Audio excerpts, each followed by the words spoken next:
কিন্তু আবারও দেখা যাচ্ছে নারীরা দর্শনের শিকার হচ্ছে, হুমকির শিকার হচ্ছে, আবার নারীকে ফ্লাইং কিক দেওয়া হচ্ছে। এই জায়গা থেকে নারীদের কখনো হ্যারাস করা যাবে না, নারীদের কখনো ধিক্কার দেওয়া যাবে না, সেটাকে আমরা এনশিওর করতে চাই।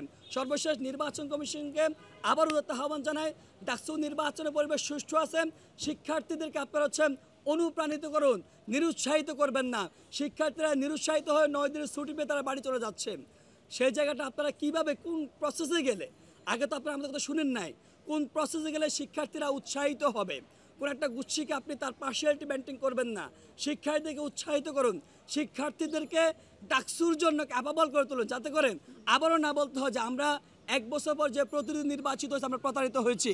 যারা নারীদের নিরাপত্তা নিয়ে কথা বলতে গিয়ে তাদের নারীদের কাছে এসেছেন, ফ্যাসিলিটেশন জায়গা থেকে নারী হয়তো ভোট দিয়ে দিয়েছেন, কিন্তু আবারও দেখা যাচ্ছে নারীরা দর্শনের শিকার হচ্ছে, হুমকির শিকার হচ্ছে, আবার নারীকে ফ্লাইং কিক দেওয়া হচ্ছে।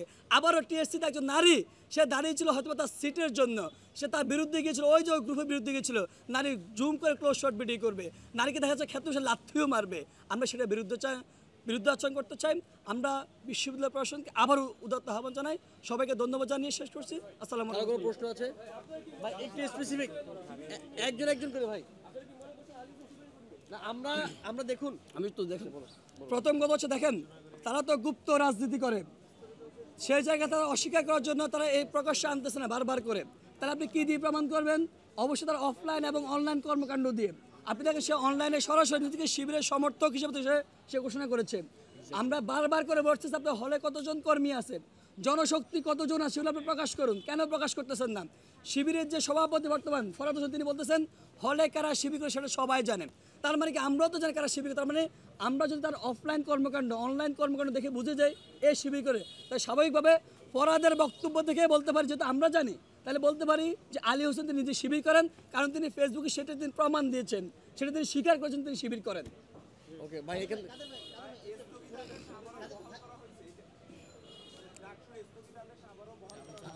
আচ্ছা এটা একটু বলে আমরা একটু এখানে বসি কেবল খবরটা পেলাম যে আজকে যে রায়টি হবার কথা ছিল সেই রায়টি হয়নি। চেম্বার জজ আবার গতকালকে যেই স্থগিতাদেশ সেই স্থগিতাদেশ বহাল রেখেছে, আগামীকাল শুনানি হবে বলে মনে করছি। আমরা এটাকে খুবই সন্দেহের চোখে দেখি।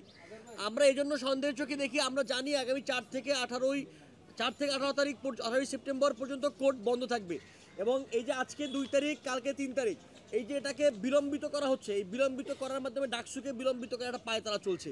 সাধারণ শিক্ষার্থীদের কাছে জনপ্রিয়তা যাদের নাই, যারা ডাকসু হবার আগে ভোট হবার আগে হেরে গেছে, তারা এরকম ডাকসু বানচালের ষড়যন্ত্র করছে বিচার বিভাগের কাঁধে বন্দুক রেখে। একই সঙ্গে বিশ্ববিদ্যালয় প্রশাসনের কাঁধে বন্দুক রেখে তারাই ডাকসুর আগে পরে বিশ্ববিদ্যালয়ের ক্লাস পরীক্ষা বন্ধ করাচ্ছে, যারা জানে সাধারণ শিক্ষার্থীদের ভোট তাদের ব্যালটে যাবে না। সুতরাং এই যে ডাকসু নানা পায়তারা নানা ষড়যন্ত্র, এগুলোর মূলত যারা সাধারণ শিক্ষার্থী তাদের গণতান্ত্রিক অধিকার কেড়ে না, এবং এই গণতান্ত্রিক অধিকার যারা কেড়ে নিচ্ছে তাদের সকল বাধাকে উপেক্ষা করে আমরা ডাকসুকে সফল করবো। দেখেন, প্রথম কথা হচ্ছে আপনি যে বক্তব্যটা প্রথম দিলে ওই ব্যক্তি নিজেই স্বীকার করেছে যে তিনি কবি নজরুল কলেজের ছাত্র শিবিরের জনশক্তি তিনি নিজে স্বীকার করেছেন। কিন্তু আরেকটা কথা আপনাকে ধরিয়ে দিন, উনি যখন নাকি হাতারে ধরা পড়েন তারপর তিনি দৌড়ে গিয়ে ফরহাদ হোসেনের কাছে তিনি আশ্রয় নেন, দৌড়ে গিয়ে ভিতরে চলে যান। ভিতরে ফরহাদ হোসেন ছিলেন, কিন্তু তিনি গিয়ে ফরহাদ হোসেনের কাছে কিন্তু তিনি আশ্রয় নেন, ফরহাদ হোসেন তাকে আশ্রয় দিয়েছিল। কিন্তু সেই জায়গা থেকে যদি এত প্রমাণ পাওয়ার পরও যদি আপনি বলেন যে সে নানানভাবে ওই যে আপনি সাংবাদিক হিসেবে যদি এভাবে আমার পার্সিয়ালিটি করেন, আমি মনে হয় না এটি করাম, সেই জায়গা থেকে মনে হয়েছে স্পষ্ট প্রমাণ আছে তিনি ছাত্র শিবিরের কর্মী, ছাত্র শিবিরের জনশক্তি, সেটা তিনি নিজেও স্বীকার করেছেন। এটা বিষয় জানেন। আরেকটা বিষয় হচ্ছে শিবির যে কাজটা করেছে, তারা এখনও অনেকের কাছে একটা অভয় জায়গা দিচ্ছে যে আবার যদি গণরুম গেস্টরুম ফিরে আসে তাহলে আমরা আপনাদের পাশে দাঁড়াবো, গণরুম গেস্টরুমকে আমরা আবারও বিলুপ্ত করবো আপনাদের পাশে দাঁড়িয়ে। কিন্তু আমরা বিগত দিনে কী দেখেছি, যখন গণরুম গেস্টরুম আসে তখন আমরা গণরুম গেস্টরুমের বিরুদ্ধে কথা বলতে গিয়ে আমরা জেলে গিয়েছি, আমরা হল থেকে নেমে গিয়েছি। কিন্তু আমরা দেখেছি বিপরীতে শিবিরের যে বর্তমান যে সভাপতি কিংবা এর আগের যে সভাপতি, তারা কিন্তু হ্যাকমত অবলম্বন করে হলে থেকেছেন।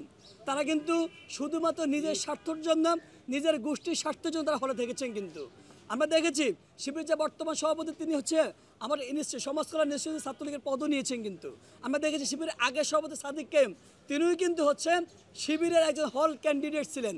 ছাত্রলীগের হল ক্যান্ডিডেট থাকলে কতটুকু ছাত্রলীগের কায়দাটা চর্চা করতে হয় সেটা আপনারা ভালো করে জানেন। একটা ছবি ভাইরাল হয়েছে কিন্তু তিনি ঠিক সভাপতির ঠিক পাশে দাঁড়িয়ে আছেন। আপনি জানেন যে ওই যে মিছিলের সামনের সারির পাশে দুজন ডান হাত এবং বাম হাত হইতে হলে কতটুকু ছাত্রলীগের কালচার চর্চা করতে সেটা আপনারা ভালো করে জানেন। কিন্তু এখন এসে তারা নতুন করে বলতেছেন আবারও যদি গণরুম গেস্টরুম চালু হয়, আবারও যদি কেউ আপনাদেরকে হুমকি দামকি দিয়ে আমরা আপনার পাশে দাঁড়াবো। কিন্তু শিক্ষার্থীরা কি বলতেছে দেখেন, শিক্ষার্থীরা বলতেছে আরে ভাই আপনি তো এখনো প্রকাশ্যে আসেন নাই, আপনি নিজে সন্দিহানের মধ্যে আছেন যে আবারও যদি গণরুম গেস্টরুম ফিরে আসে আপনি আবারও লুকাই যাবেন, আবারও গুপ্ত রাজনীতি চর্চা করবেন। শিক্ষার্থীরা নিজে সন্দেহের মধ্যে আছে যে ব্যক্তি, যে পার্টি, যে সংগঠন নিজে এখনো সন্দিহান আছেন যে আবার গণরুম গেস্টরুম ফিরে আসলে আমি কোন হিকমত অবলম্বন করব, আবারও ছাত্রদল বনে যাবো কিনা, সেই ব্যক্তি কি ওই শিক্ষার্থীদের পাশে দাঁড়াবে, এটা কনসার্নের বিষয়। এটা আশা করি শিক্ষার্থীরা বুঝবে, কারণ নতুন করে কমিটমেন্ট দিতে আসতেছে। আর কারা বিগত দিনে প্রুভেন ফ্যাক্টর হিসেবে যারা কাজ করে গেছে, শিক্ষার্থীদের পাশে দাঁড়িয়েছে, কোনো প্রকার অজুহাত দেখায় নাই, কোনো প্রকার প্রতিবন্ধকতা দেখায় নাই, কোনো প্রকার হিকমত অবলম্বন করে না, শিক্ষার্থীরা ভালো করে জানবে।